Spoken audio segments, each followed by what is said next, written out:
Бисмиллах, алхамдулиллах, ассалату вассаламу аля расулихи Мухаммад ва аля алихи ва сахбихи аджмаин, амма ба'д. Ассаламу алейкум, урматтуу илим сүйүүчүлөр. Мухаммад Саид Рамазан Бутуй рахимахуллаха таандык мин сунаниллахи фи ибадихи, Аллах тааланын пенделерине орноткон өзгөртүлгүс мыйзамдары, сүннөттөр аттуу сабагынан акыркы дарс. Бүгүнкү дарс өтө маанилүү. Анткени биз сыяктуу адамдардын оозунан эчтеке чыкпайт. Биз болгону гана улуу устаздардын эмгектерин жеткирүүчү гана ролду аткарабыз. Бүгүн дуа тууралуу. Дуа канткенде дуа деп аталынат. Дуа менен талаптын айырмасы бар. Эгер пенденики дуа болсо, анда Куранда айтылган жана эрежелердин бардыгы өтөт.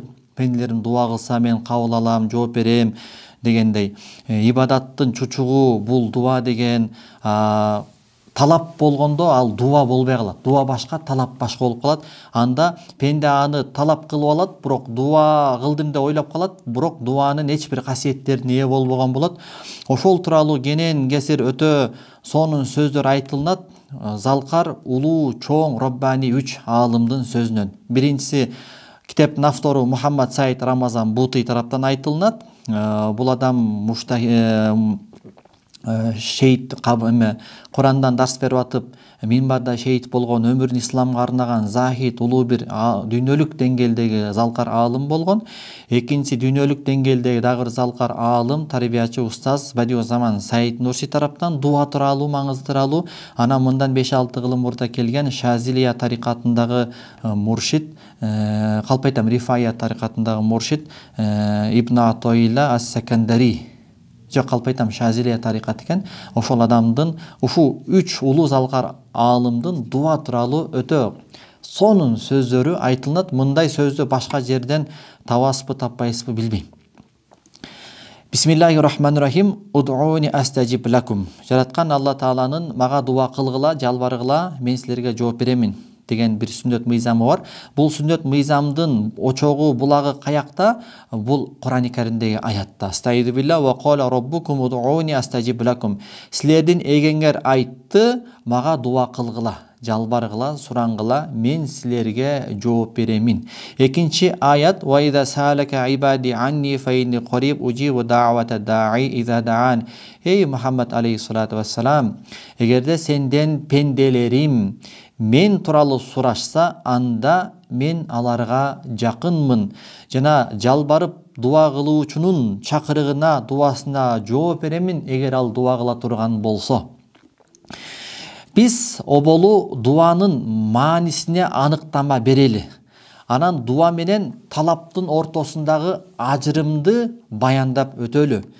Балким бул багытта дуанын маанисин аныктап бере турган, жардамга келе турган бизге Алла Тааланын сөзү: Астаиду билла инналлазина ястакбируна ан ибадати саядхулуна жаханнама дахирин.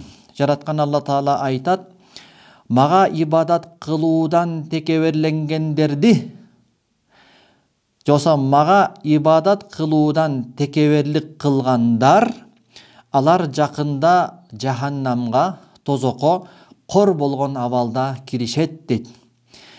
Демек, пайгамбар алейхиссалату вассалам айтмакчы, ал эмне дейт пайгамбарыбыз? Ад-дуау хуал ибада. Дуа бул ибадат дейт. Алла Таала мага ибадат кылуудан текеберлик кылып баш тарткандар, алар тозокко кор болгон абалда кирет деп атат. Демек, дуа бул ибадат. Ким айтып атат дуа бул ибадат деп? Пайгамбар алейхиссалату вассалам өзү айтып атат. Белгилүү нерсе, мусулман ибадатты кылуусу, ал тил менен болгон ибадат болот, кыймыл аракет дене менен болгон ибадат болот. Бул пенденин мойнундагы вазифа, милдет кимдин алдында? Эгесинин алдында. Демек, пенденин ибадаты затында талап кылынган нерсе. Ал бир нерсеге жеткире турган бир василе эмес, ортомчу эмес. Ибадаттан максат коомго пайдалуу бир жаран болуу, коомго зыянды тийгизбөө, уурдабоо, мына ушул максат дейт турган болсоң, анда бирөө жарым чыгат да, мен ибадаты жок эле коомго зыяным тийбейт. мен ибадаты жок эле коомдун акчасын уурдабаймын деп. Демек, бул ибадат кылуу бир нерсеге алып бара турган бир ортомчу себеп эмес. Ибадат кылыш бул затында максат. Пенденин Кудай алдындагы мойнундагы бир милдет. Демек, дуа бул пенде Кудай Таалага болгон муктаждыгын, Кудай Таалага болгон өтө алсыз экендигин жар салуусу. Ар бир акыбалында жана ар бир жашоо сүртүмдөрүндө о жараткан, мен сага алсызмын, мен сага муктажмын, менин алсыздыгымда чек жок деп ошосун Кудайга жарыялоосу. Кыйынчылык мезгилинде болсун, жыргалчылык мезгилинде болсун, бул пенденин ушундай бир милдеттери ар бир жагдайда эгесине бул милдетин өтөп, дуа менен пенде Аллахка кайрылышы керек. Атап айтканда, пенденин эгесине дуа менен кайрылуусу бул кыйынчылык мезгилге гана чектелбеш керек. Же болбосо ага аны түйшүлткөн бир муктаждык келип калган учурга гана чектелбеш керек. Анте турган болсо, мунун дуасы бир максатка жеткире турган ортомчу гана болуп калат. Дуа ортомчу болбош керек. Ортомчу дегени Кудай менен иши жок эле, башына кыйынчылык түшкөндө, муктаждык жаралганда гана Кудайды эстеп калды. Мунуку уже ибадат эмес. Дуа эмес, мунуку уже талап болуп калды. Лишь бы ошол дуабы эмнеси айтор, Кудайга ушундай кылса муктаждыгы чечет экен, муктаждыгым чечилсин деген гана максат болуп калды. Болбосо пенде Аллахка болгон муктаждыгын ар бир акыбалда, жашоосунун бардык сүртүмдөрүндө жар салуусу керек. Жана бул кайсыл мүдө үчүн болуш керек? Лишь бы жанакы мүдөмө жетиш үчүн, талабым, муктаждыгым аткарылсын үчүн эмес, ар дайым Аллахка болгон кулчулугун ачыкка чыгаруусу үчүн болуш керек бул дуа. Анан пенде качан эгесине дуа менен кайрылганда, бир муктаждыгынын чечилүүсү үчүн, же бир кыйынчылыктын кетүүсү үчүн, бул качан анын муктаждыгы аткарылганда, кыйынчылыгы чечилгенде дуаны токтотуп салбаш керек. Ошондой эле дуасы кабыл кылынгандыгы кечеңдеген сүрөттө дагы менин дуам кабыл кылынган жок окшойт деп дуаны дагы токтотуп салбаш керек. Тескерисинче ар дайым Кудайга болгон муктаждыгын, Кудайга болгон алсыздыгын жар салып жүрүп олтуруш керек. Анткени Кудайга болгон муктаждыгы, ага болгон кедейлиги бул пенденин ушундай бир абалы, бул абал пендеден эч качан ажырабайт. Демек, дуа аркылуу пенде өздүгүн жарыялайт. Менин өздүгүм кандай? Менин өздүгүм Кудай Тааланын кулумун, Кудай Тааланын мүлкүмүн, ал затка көз ирмем сайын муктажмын. Мен ошол Кудайга болгон көз ирмем сайын болгон муктаждыгымды жарыялайм деген ошол өздүгүн дуа аркылуу ашкерек кылыш керек. Эми мындай өздүгү пендеден эч качан ажырап кетпейт. Аны аңдап билген соң, жакшылыкка жуурулса дагы, кыйынчылыкка тушукса дагы, мындай сезимге кирген адам эч качан дуасын токтотпойт. Мына пайгамбар алейхиссалату вассаламдын сөзүнүн мааниси дагы ушул: ад-дуау хувал ибада. Дуа бул ибадат. Шексиз дуаны бир максатка жетиш үчүн пайдаланыш бул дуаны ибадаттын чек арасынан чыгарып таштайт дейт. Демек, кара, пайгамбар алейхиссалату вассалам айтып атат, дуа бул ибадат деп атат. Биз ибадатты качакка чейин кылабыз? Вa'буду роббака хатта я'тиякал яқин дейт Кур'ани Каримде. Эгеңе ибадат кылгын, сага өлүм келгенге чейин дейт. Биз акыркы демибизге чейин Кудайга ибадат кылабыз. Дуа бул ибадат болуп жатат, атүгүл ибадаттын чучугу болуп жатат. Эгерде сен дуаны ошол ибадат катары Кудайга сунбастан, пендеге түшкөн муктаждыгың сыяктуу эле пендеге муктаждыгың түшүп калат, барып кайрыласың, болбосо аны менен ишиң жок. Анан муктаждыгың түшкөндө баланча ушул маселеде сага келдим, мону чечип берип койчу дегенде чечип берет. Чечип бергенден анан кайдан көрдүм кара эшек болуп анан аягын унутуп каласың го мисалычы. Бул талап болуп эсептелет да. Анын сыңарындай эгерде Кудай менен эч бир иши жок, башына иш түшкөндө эле Кудайга кайрылып, андан кийин ал муктаждык аткарылгандан кийин баягы таз кейипине түшүп Кудай менен иши жок болгон болсо, демек бунуку ибадат болгон жок. Буга башына иш түштү, талап кылды, талап аткарылды, болду. Демек, ибадат дуаны бир максатка жетиш үчүн гана колдонуш, бул дуанын жанакы максат кылынган маанисинен чыгарып салат. Ошондуктан мунун кылган дуасы ибадат болуп эсептелбейт. Ибадат болуп эсептелбегенден кабыл кылууга дагы ылайык эмес. Эми мына шариаттагы дуанын мааниси мына ушул. Ибадат дуа аркылуу пенде Кудай Таалага болгон муктаждыгын, Кудайга болгон алсыздыгын ашкере кылуусу экен да. Анан көздөгөн нерсеси аткарылып калса, ибадатын токтотуп салбайт. Көздөгөн нерсеси аткарылбай калса дагы токтотуп салбайт.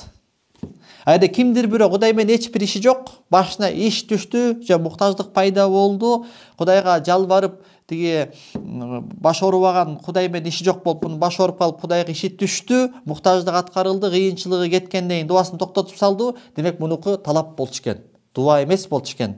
Же болбосо дуа кылды, Кудайым аны кабыл кылган жок, муктаждык аткарылган, кабыл кылган жок дебейчи, муктаждык аткарылбай калды, мен дуамды Кудайым кабыл кылган жок деп туруп, ал дагы токтотуп сал, демек мунуку дагы талап болчу. Бул бул дуада, дуа деген бул менин мойнумдагы милдет. Кудайым кабыл кылса дагы, кылбаса дагы, проблема чечилсе чечилбесе дагы, мен өмүр бою өлүм келгенге чейин ибадат кылууга муктаж, мажбурмун, милдеттүүмүн. А дуа бул ибадат деген сутта болгон жок. Amma talab fa huwa tawajjuhuka ila wasilati ma tuwasituha ibtigha tahqiqi ghayatin lak. Ал эми талап деген эмне? Дуа түшүнүктүү болду. Талап деген бул бир себепчиге, ортомчуга жүздөнөсүң, ошол ортомчуну өзүңдүн бир бүдө максатыңа жетүүгө колдоносуң. Мисалы кимдир бирөө өтө күчтүү, өткүр, барды көп нерсеге анын сөзү өтө турган, власть өтө турган бир күчкө кайрылса, аны ортомчу кылып, мамлекеттеги майлы сүттү бир кызмат ордуна буну коюп берүүсү үчүн күчтүү бирөөгө кайрылган болсо, анда бул адам талап кылуучу болуп калган болот дагы. Ал эми Таважжух ила сохиби нуфус ли тахкики городи юсамма талабан. Ал эми жанакы сөз өткүр, бир таасирли бирөөгө кайрылып, ушул майлы сүт орунга менин отуруп калуума мага бир жардам бериңиз деп кайрылганы талап болуп эсептелет. Аны кылган адам талап кылуучу болуп эсептелет да. Бул талап адамдардын ортосунда кандай болуп келген болсо, билбеген кээ бир адамдар Кудай Таалага дагы ушул өңүттө талапты колдонуп коет экен да. Мисалы, адамдардын арасынан Зайд деген бирөө бар. Арабтарда ушул, кыргыздарда мисал кылганда кимди мисал кылат? Асан деп мисал кылабы, мисалы. Арабтарда Зайд деп мисал кыла берет да. Мисалы, бир Зайд деген бирөө мутасахил фит дин. Динде кош көңүл, жеңил ойлуу, жалкоо бирөө да. Анан Кудай менен деле иши жок. Күндөрдүн бир күнүндө жашоосунда бир проблема чыгып калды. Кыйынчылыкка туш болуп калды, карызга батып калды, жана башка. Бардык эшиктерди каккылады, бардык ортомчу себептердин эшиктерин каккылады, эч бирөөсүнөн натыйжа чыккан жок. Күндөрдүн бир күнүндө анын диндар досторунун бирөөсү ага келип, ушундай бир дуа бар, ушул дуаны кылсаң карыздан кутуласың, ушул дуаны кылсаң муктаждыгың чечилет деп белгилүү бир дуаны көргөздү, үйрөттү. Анан 2 рекет дарат алып, 2 рекет намаз окуп, жанакы мен көргөзгөн дуаны кылсаң, бу проблемаң чечилет, муктаждыгың аткарылат дегенде, баягы адам демейди кандай адам эле, Кудайым менен иши жок, жеңил ойлуу, жалкоо бир адам эмес беле. Анан бул адам жанакы досунун айткан кеп кеңешин дароо аткарууга өттү дагы, айтылган дуаны жаттады, эсине түйдү, даарат алды, 2 рекет намаз окуду дагы жанакы дуасын кылды, кайталады. Ошентип анан Кудай Тааладан качан менин проблемамды чечет экен деп күтүп баштады. Бул кылыгы, бул амалы эмне деп аталат? Талап деп аталат. Мунуку дуа болгон жок. Жана бул дуа деп аталыштан өтө алыс болот. Эгерде эркек адам, деги эле бир инсан ошол дуасынын кабыл болгондугун көрсө, кыйынчылыгы чечилсе, жанакы адам, азыркы эле адамдын историясы кетип атат. Анда бул адам эмне кылат? Буга чейин Кудайдан жүз буруп келген, дини менен иши жок болгон, билдеттерин өтөөдөн жалкоо болгон, ошол абалына кайтып кетет бул эми. Эмнеге? Анткени бунун муктаждыгы аткарылды, бүдөөсүнө жетти. Мына бул жерде арабтардын жанакы айткан бир макалынын акыйкаты көрүлгөн болот дейт да. Алардан мындай бир макал бар экен. Сохибул хажати арану ла яруму илля кадоаха. Кажет ээси, муктаждыкка туш болуп калган адам жеңил ойлуу болот, ал ошол муктаждыгынын чечилүүсүн гана көздөп калат дейт. Анын сыңарындай жеңил ойлуулук менен иш алып барат да. Бул Кудай Таалага кокуй мен ибадатымды кылайын, Кудай алдында өзүмдүн алсыздыгымды көргөзөйүн, Кудай Тааланын алдында ага болгон алсыздыгымды жар салыш, жарыялаш бул менин пендечилик вазыйпам деген үмүттө кылган жок бул зайт. Лишь бы жанакы проблемам чечилсе деген ниетте кылды. Мунуку дуа эмес, мунуку талап болуп калат. Эгерде дуасы кабыл болгон өңүттө шундай кылат экен. Эчтеке болбогондой баягы таз кейпине түшүп калат экен да. Эгерде дуасы кабыл болгон сүрөттө, кабыл болбой калган сүрөттөчү, эгерде проблемасы дагы эле чечилбей калган болсо, анда бул жини келип, атүгүл жанакы айтып берген досуна ачууланып, Кудай Таалага дома тарта баштайт экен. Кудай Таала убадасында турбайт экен. Кана дуаны кабыл кылам деди эле, мен дуам кабыл болгон жок деп атүгүл динден дагы чыгып кетүү ыктымалдуулугу бар экен да.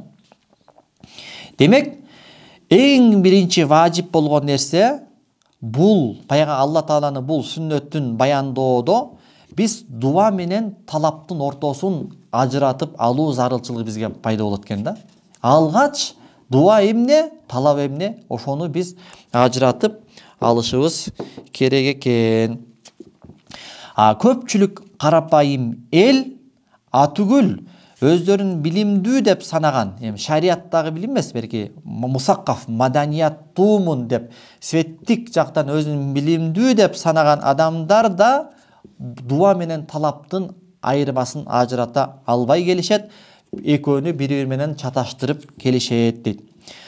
Талап дуага айлануусу үчүн 2 шарт болуусу керек дейт. Дуа кылуучу адамдын жан дүйнөсүндө. Биринчиси, дуа кылып аткан адамдын жүрөгү ойго болуш керек. Тилиң менен сурап атасың, оюң башка жерде.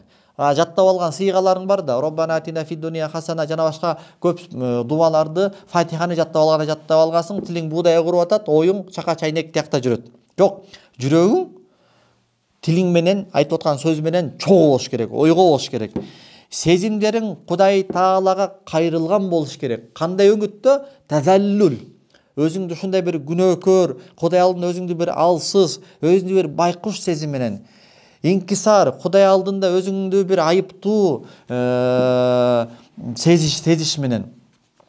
Анан дуа аркылуу сен эмнени максат кылышың керек? Дуа аркылуу лишь бы ошол муктаждыгым чечилсин эмес, дуа аркылуу Кудай алдындагы кулчулугуңду сен чагылдырышың керек. Кудай Таалага ар дайым муктаж экендигиңди, Кудай Тааланын пендеси экендигиңди жарыялашың керек.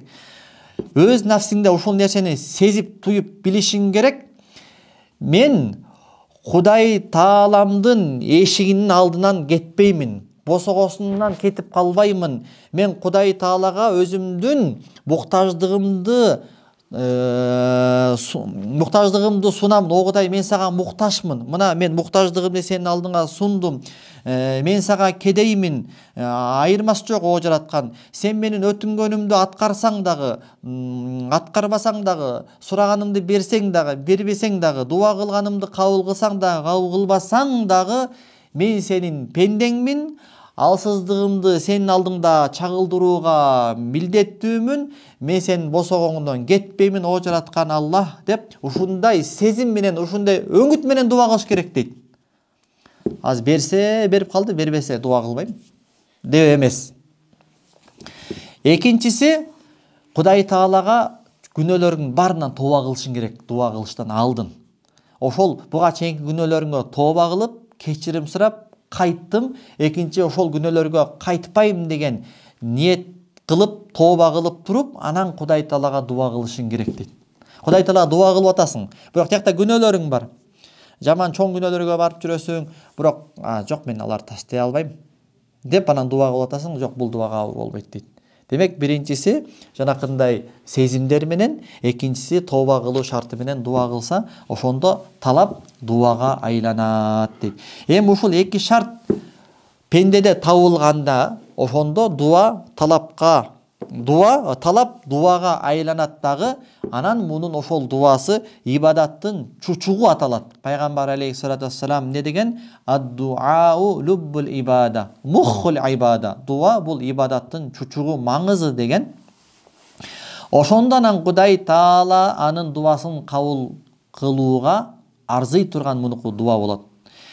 Бирок Iyaka an tatawahham anna al-istijaba ta'ni an yuhaqqiqallahu laka harfiyatan ma qad saltahu fi du'aik. Бирок этият болгун, сактангын, Кудай Таала дуаңды кабыл кылат десе, сен сураган нерсенин дал өзүң Кудайым иш жүзүнө ашырат деп ойлоп калуудан этият болгун. Тескерисинче билгин, Кудай Таала пенделерине уада кылган, мен кабыл кыламын, дуа кылгыла, мен кабыл кыламын, жооп беремин дегени сен мынтип ойлогондон дагы кененирээк, дагы жалпыраак дейт. Аны кандайча аз түшүндүрүп берет.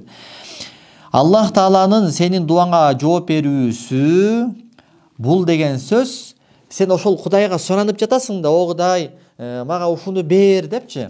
Ошол сен сураганың аркылуу бир максатка жетейин деп атасың да. Мисалы, о Кудай, мага эркек уул бер, ошол эркек уул менин камчым болсун, менин тукумумду уласын, мага көмөкчү болсун, менин сыймыгым болсун деп эркек бала сурап атасың. Ошол эркек бала аркылуу сен өзүңө дүйнө акырет бактысын көздөп атасың да. Туурабы? Ошол дуа кылганда Кудай Таала сен сурап аткан нерсенин өзүн эмес, ошол сен көздөгөн максатка жеткирип коет дейт. Жалпыраак, кененирээк деген ушул.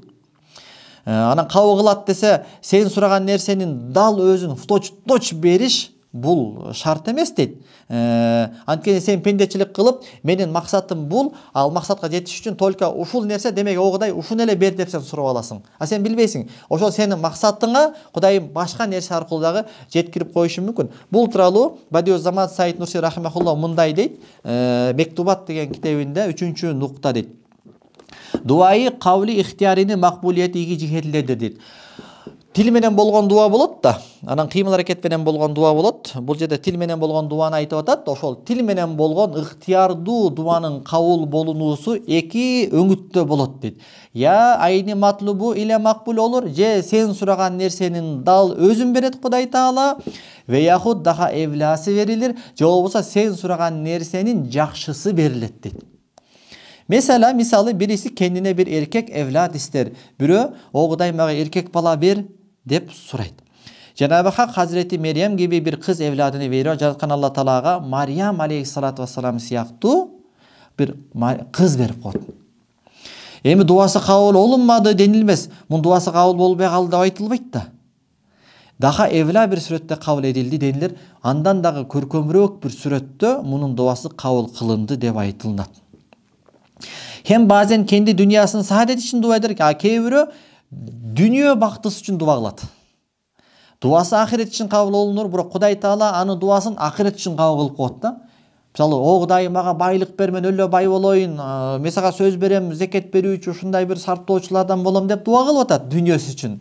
Бирок Кудай Таала билип атат, бул пендем байлык берсем көбөп кетет, көзүм май басып, даже ибадатын калтырып салат дейт да. Кудайым, кой пендем, андан көрүк дүйнөдө ушундай жакшынакай ибадатың менен өт, акыретте мен сага бейиш берем деп, акырет үчүн мунун дуасын кабыл кылып коет.